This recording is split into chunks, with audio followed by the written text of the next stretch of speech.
கிறிஸ்துவுக்குள் பிரியமுள்ள சகோதர சகோதரிகளை, பலன் தரும் தேவன் எபிசோட்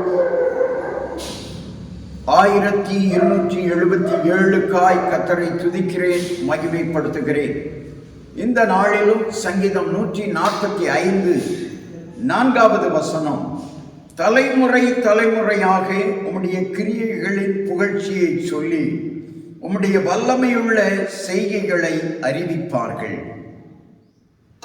ஆண்டவருடைய செயல்கள், ஆண்டவருடைய புகழ், ஆண்டவருடைய வல்லமையுள்ள அற்புதமுள்ள செயல்கள், இவை எல்லாவற்றையும் தலைமுறை தலைமுறையாய் சொல்ல வேண்டும்.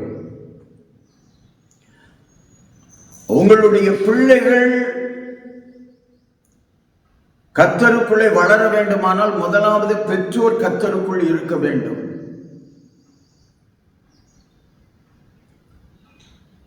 பெற்றோர் கர்த்தரால் போஷிக்கப்பட்டிருக்க வேண்டும். அப்பொழுதுதான் உன் பிள்ளைகள் கர்த்தரால் போஷிக்கப்படுவார்கள். பெற்றோர் பரிசுத்தமாய் இருக்க வேண்டும். அப்பொழுதுதான் அடுத்த தலைமுறை பிள்ளைகள் தேவனிடத்திலே இருப்பார்கள், தேவனோடு நடப்பார்கள். உன் பிள்ளைகளினுடைய உயர்வை குறித்து கவலைப்பட்டுக் கொண்டிருக்கிற மனிதனே, இன்றைக்கு உன்னை தேடிதான் இந்த வார்த்தை வருகிறது. நீ முதலாவது பரிசுத்தமாய் தேவனோடு நட. உன் பிள்ளைகளை குறித்து கவலைப்படாதே. உன் பிள்ளைகள் ஒலிவ மர கன்றுகளாக உயர்ந்து ஓங்கி வளருகிற மரங்களைப் போல உயர்ந்த இடத்திலே வைக்கப்பட போகிறார்கள். கண்களை மூடி ஜெபிக்கலாம். எங்களை நேசிக்கிற நல்ல தகப்பனே, இந்த செய்தியை கேட்டுக்கொண்டிருக்கிற ஒவ்வொருவருக்காக ஜெபிக்கிறேன். தங்கள் பிள்ளைகளை குறித்து கவலைப்படுகிறவர்கள், பெற்றோர் கர்த்தரோடு நடப்பார்களானால்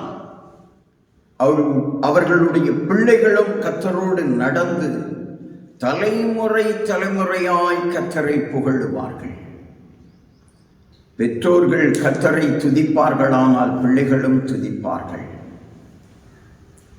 பெற்றோர்களுக்கு இருக்கிற பாரம் துதியின் மூலம் மாறுவதைப் போல பிள்ளைகளுக்கு இருக்கிற பாரம், பிள்ளைகளை குறித்த எதிர்பார்ப்பு துதியினாலே, ஸ்தோத்திரத்தினாலே விரும்புகிற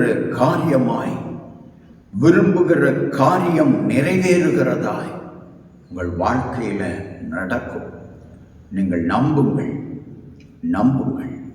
உங்கள் பிள்ளைகளை துதிக்க வையுங்கள், ஜெபிக்க வையுங்கள், வேத வசனத்திலே நடத்துங்கள். தலைமுறையாய் தேவனுடைய செய்கைகளை சொல்லி புகழ வேண்டும் என்பது தேவனுடைய விருப்பம். அதைத்தான் சங்கீதக்காரனாகிய தாவீது வெளிப்படுத்துகிறார்.